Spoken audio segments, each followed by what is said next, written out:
Olá pessoal, tudo bem com vocês? Bem-vindos à nossa terceira aula do curso de Ótica da Multisaber. E hoje a gente vai falar sobre exercícios de espelhos, tá legal? Então não estranhe, hoje a gente está de cara nova, a gente está modernizando um pouco o site aqui para vocês, tá legal? Então, sem mais delongas, vamos partir para os nossos exercícios. Exercício número 1.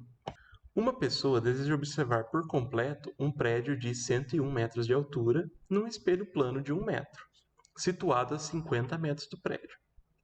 Qual a distância mínima que a pessoa deve ficar do espelho? Bom, pessoal, então é uma pergunta direta, né? Quer saber a distância que a pessoa tem que ficar de um espelho de 1 metro para ver um prédio de 101 metros. Ok, pessoal, então aqui eu vou colocar o desenho para facilitar um pouco a nossa vida. Tá aqui o nosso prédio de 101 metros de altura, 50 metros distante do nosso espelho de 1 metro de altura. E eu coloquei aqui a nossa bolinha representando a pessoa, tá legal? A uma distância X do espelho que a gente não conhece. Vamos supor que a pessoa está deitada no chão, tá, gente? Igual um sniper para ver esse prédio. Acreditem ou não, a melhor maneira de ver. Para essa pessoa ver o topo do prédio, tem que sair um raio de luz passando por aqui, né? Ele não sai do prédio, mas tem que passar por aqui. E bater no topo do espelho, porque ela quer ver o prédio exatamente inteiro nesse espelho. Então, a gente tem que traçar esse raio de luz aqui. Tá legal? Aqui o incidente, aqui o refletido. Para ver a base, é a mesma coisa. Tem que vir um raio de luz rasante aqui. E ele é refletido sobre ele mesmo e atinge a pessoa. Tudo bem, gente? Se nós projetarmos esses raios incidentes para dentro do espelho, eles se encontram num certo ponto aqui. E notem que esse triângulo aqui é semelhante a esse triângulo aqui. Então, isso implica que essa distância x é a mesma entre o ponto em que os raios se cruzam no plano real e o ponto em que eles se cruzam no plano virtual. Então, por isso que é x aqui também essa distância, tá legal? Com isso, a gente tem outros dois triângulos que a gente pode usar semelhança de triângulos para resolver esse problema. E esses outros dois triângulos são esse grandão aqui e esse vermelhinho pequeno aqui. A gente lembra lá da matemática que se a gente tem triângulos semelhantes, ou seja, são triângulos que, independente do tamanho, têm os mesmos ângulos internos, eles têm lados proporcionais. Então, essa altura dividido por essa base é igual a essa altura dividida por essa base. Essa altura grande é 101 metros. E a base do grande é 50 mais x, porque do prédio até aqui tem 50, e daqui até o fim do triângulo tem x, então 50 mais x. E no triângulo pequeno a gente tem a altura é o tamanho do espelho, 1 metro, e a base é o próprio valor de x aqui, tá legal? Então se a gente equacionar isso aqui, olha que simples que fica. 101 dividido por 50 mais x é igual a 1 dividido por x. Muito simples, né, galera? Só troquei ela de lugar aqui e agora eu vou multiplicar em cruz para resolver. Então, 101x é igual a 50 mais x. Se eu troco o x de lado, ele vai para o outro lado como menos x, e eu fico aqui, 100x é igual a 50. Se 100x é igual a 50, x é igual a 50 dividido por 100, que é 0,5 metros. Não se esqueçam que temos unidades. E aqui não tinha problema porque eu pus tudo em metros já no exercício, tá legal? Então a pessoa tem que ficar a uma distância de meio metro do espelho. Beleza, gente? Exercício resolvido. Esse aqui era mais geometria do que ótica em si, né? A ótica é só para a gente perceber os triângulos que são semelhantes, tá legal? Exercício número 2. A palavra ambulância foi vista pelo motorista de um carro pelo retrovisor quando, aqui deveria ser A, né? Quando a mesma se aproximava. Como a palavra foi escrita no carro da ambulância para ela ser lida corretamente pelo motorista? Será que ela foi escrita desse jeito aqui? A resposta é não. Por quê? Porque os espelhos, eles invertem a lateralidade do que está sendo refletido por eles. Então, isso é a propriedade que a gente chama de inversão de lateralidade. Se a gente escrever ambulância, se o objeto, né, for ambulância, da forma como ele deveria ser escrito, da forma como a gente lê, se a gente vesse a imagem disso daqui, ele deveria estar escrito de trás para frente. Ó. A, M, B, U, L, A, N, C e A. Aqui está invertido. A, I, C, N, A, L, U, B, M, A. Então, ele é escrito, é meio redundante falar isso, né? Mas ele é escrito de maneira espelhada, tá bom? Só que não foi isso que aconteceu. O exercício não é assim. No exercício, a imagem está correta. Porque o motorista do carro viu escrito ambulância, dessa forma aqui. Então, eu tenho que pensar inverso, né? Se a minha imagem está correta, eu tenho que escrever a palavra invertida para eu poder ver direito no retrovisor. Então, a imagem está escrita, o objeto, né? A palavra ambulância está escrito dessa forma aqui no carro, tá bom? Bom, vamos lá então. Exercício número 3.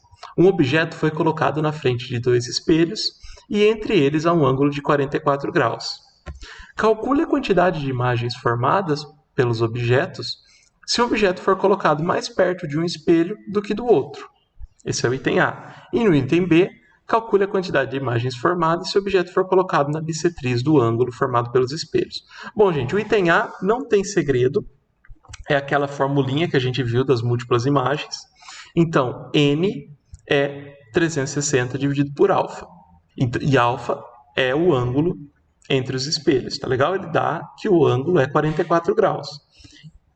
Então, N é 360 dividido por 44, que dá aproximadamente 8,18, tá bom?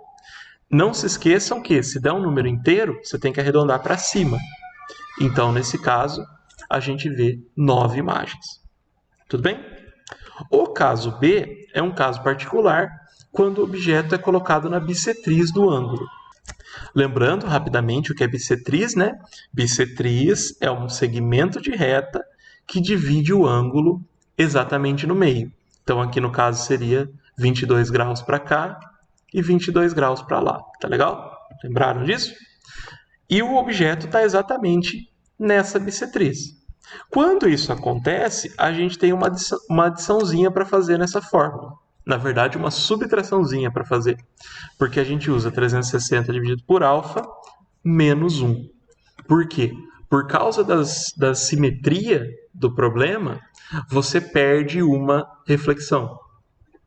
Uma reflexão, ela fica exatamente em cima da outra. Então, por isso que tem esse menos 1 nessa fórmula aqui. Da mesma forma, a gente resolve. Então, 360 dividido por 44 menos 1 é igual a 8,18 menos 1. E isso vai dar 7,18, né? Mas, de novo, tem que arredondar para cima. Então, 8 imagens a gente vê se o objeto está na bissetriz, tá legal? Então, não se esqueçam, se o objeto está na bissetriz, equidistante dos dois espelhos, não se esqueçam de colocar o menos 1 na fórmula, tá bom, gente? Ok.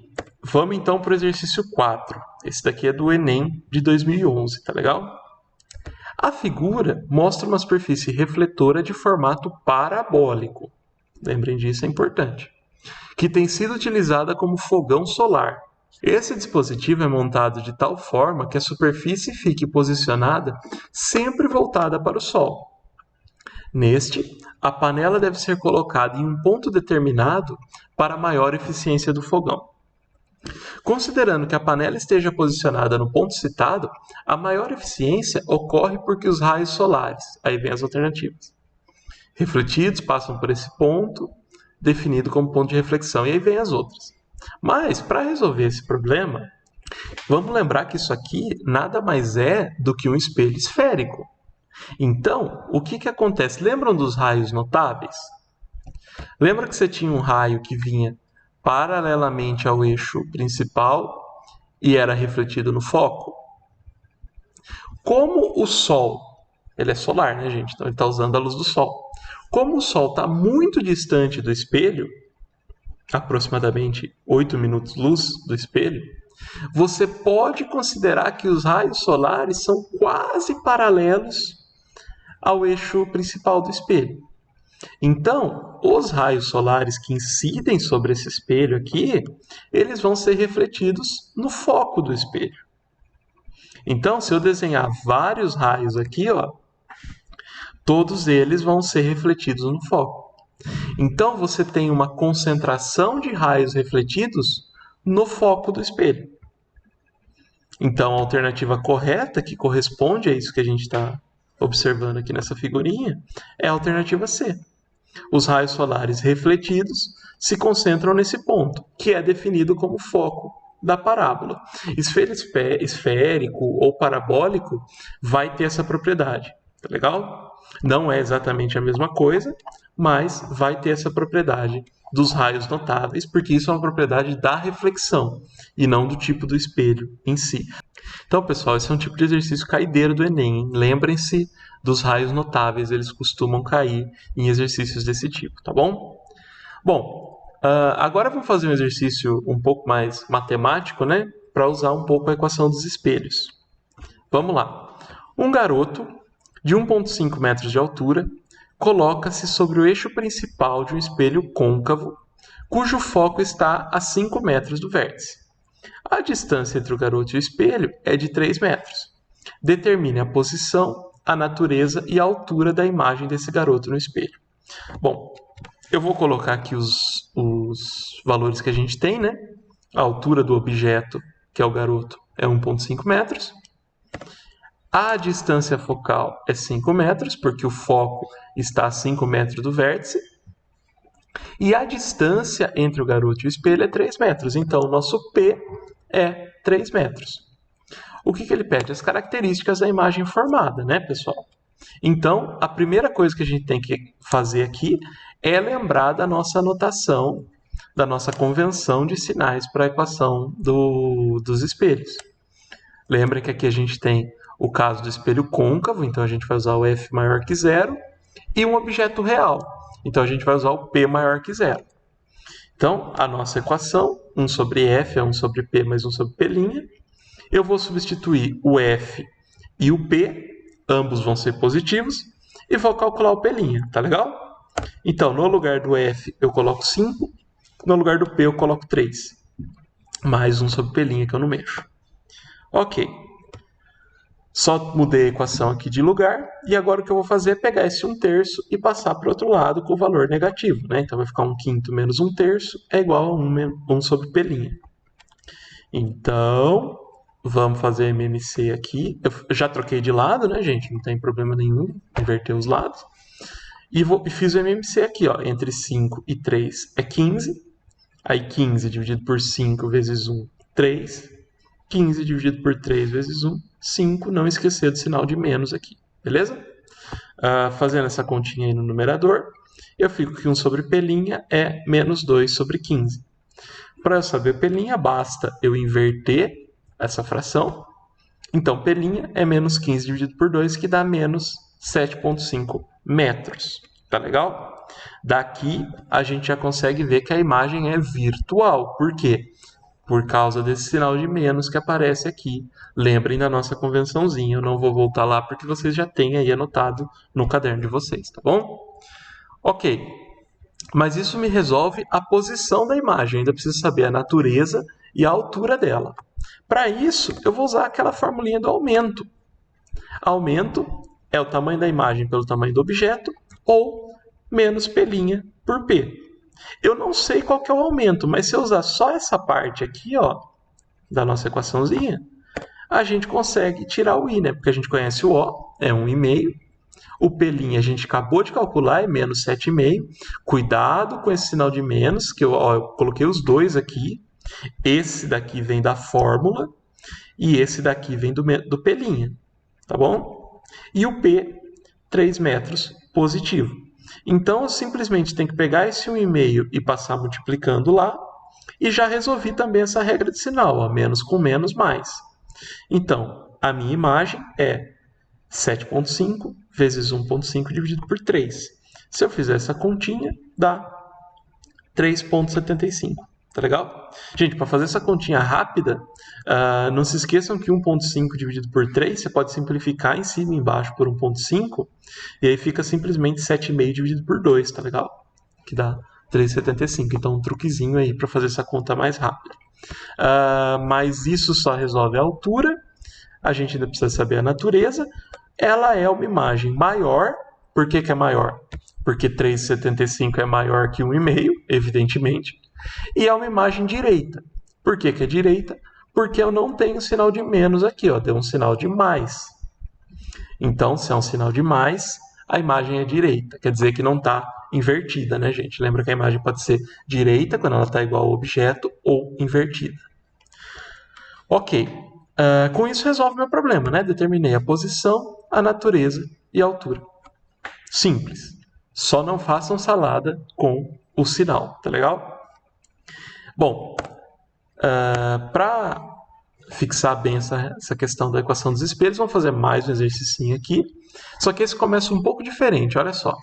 Na frente de um espelho convexo, então aqui já é outro caso, é um espelho convexo, sobre seu eixo principal e a 2 metros do seu vértice, então P é igual a 2, é colocado um vaso de 50 centímetros de altura. Então o O é 50 centímetros. Observa-se que a imagem do vaso fica atrás do espelho e é reduzida à metade da altura do vaso. Então a imagem é 25 centímetros, tá, gente? Porque é metade de 50.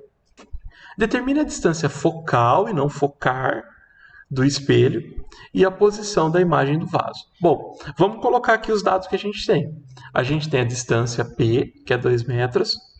A gente tem a altura do objeto, que é 0,5 metros. Já coloquei aqui em metros para não ter que me preocupar com conversão de sinais de unidades depois. E temos que a imagem é metade do objeto. Então, é 0,25 aqui ao invés de 0,5, tá legal? Notem que nesse exercício a gente não tem a distância focal. Ela é uma informação que é pedida no exercício. Então a gente vai ter que calcular essa distância focal. Lembrem que, para o caso do espelho convexo, você só tem esse tipo de imagem. O objeto só pode estar na frente do espelho. Então a imagem sempre vai ser menor e direita, tá legal? Então se a gente obtiver... e virtual. Então se a gente obtiver alguma coisa diferente disso, a gente fez alguma caca. Tem que olhar de volta para o exercício, tá bom? Visto isso, notem que a gente não sabe nem F e nem P'. São os dois dados que o exercício pede. Então não dá para começar o problema na equação dos espelhos. Mas a gente conhece aqui o aumento. Então a gente pode começar pela equação do aumento. Aumento é imagem por objeto, tamanho da imagem, né, por tamanho do objeto, que é igual a menos P' sobre P. Então aqui eu sei o I, sei o O, sei o P, eu descubro P'. Tá bom? Então vamos lá. I é 0,25, O é 0,5, P é 2. Simplesmente substituir aqui os valores. E agora eu vou fazer a nossa famosa multiplicação em cruz. Então, se eu multiplico 0,25 por 2 dá 0,5. E 0,5 por 0,5 dá 1. Com esse sinal de menos aqui, fica menos 1 metro. Tá legal, gente? Então a gente já descobre aqui o P', que é a posição da imagem, né? Que é menos 1 metro, aqui em relação ao vértice. Bom, com isso, a gente pode partir para a equação dos espelhos e determinar a distância focal, porque agora a gente sabe quem é P, a gente sabe quem é P'. Vamos usar os sinais que a gente achou aqui, então o P é positivo e o P' é negativo. Tá lá, 1 sobre F é igual a 1 sobre 2, menos, por causa do sinal do P', 1 sobre 1. Então, vou fazer o MMC aqui. 2 dividido por 2 vezes 1 é 1. E 2 dividido por 1 vezes 1 é 2. Então, no numerador vai ficar 1 menos 2. 1 menos 2 é menos 1. Já coloquei o sinal aqui em evidência, né? Então, 1 sobre F é igual a menos 1 sobre 2. Então, tudo que eu tenho que fazer agora é inverter as frações. E eu tiro que meu F vale menos 2 metros. Notem que o menos saiu naturalmente das minhas equações. O que faz muito sentido, né? Porque a gente está tratando de um espelho convexo. Então, o F é negativo. Tá legal, gente? Então, descobrimos aqui o nosso F e descobrimos tudo que o exercício pede, né? A distância focal e a posição da imagem do vaso. Tudo bem, pessoal? Ok, pessoal, então era esse exercício que eu queria resolver com vocês hoje. Na nossa próxima aula, a gente vai começar a falar sobre refração. A gente vai deixar um pouco os espelhos de lado e começar a falar de lentes, tá legal? Se vocês gostaram da aula, não se esqueçam de deixar o like, se inscrever no nosso canal e qualquer dúvida que vocês tiverem, podem me contactar aqui pelas redes sociais da Multisaber, tá legal?